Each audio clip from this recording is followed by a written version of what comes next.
In this video, I'll show you how to edit audio in CapCut PC. First, open CapCut on your computer and create a new project, or open an existing project where you already have audio. Import your video, music, voiceover, or sound effect, then drag it onto the timeline. If your audio is part of a video clip, click the video in the timeline. You can either edit the original audio directly or separate it from the video. To separate it, right-click the video clip and choose Extract Audio or Separate Audio, depending on your CapCut version. The sound will appear as its own audio track under the video. Now click the audio clip to select it. On the right side of the screen, you should see the audio editing panel. Here, you can adjust the volume, add fade effects, reduce noise, change the speed, and apply other audio settings. To change the volume, use the volume slider. Move it up if the sound is too quiet, or lower it if the audio is too loud.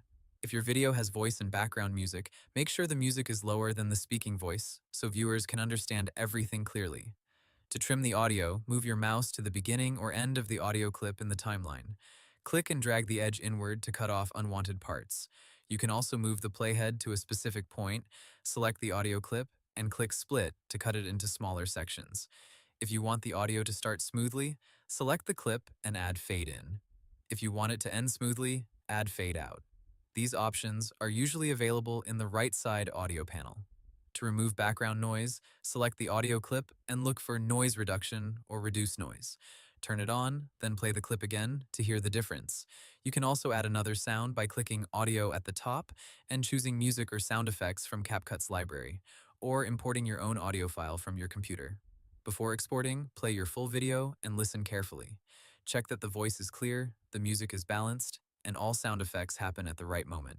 Once everything sounds good, click Export in the top right corner. Choose your resolution, frame rate, and file settings, then export the finished video to your computer. Hope the tutorial was helpful. Subscribe to my channel and see you in the next video.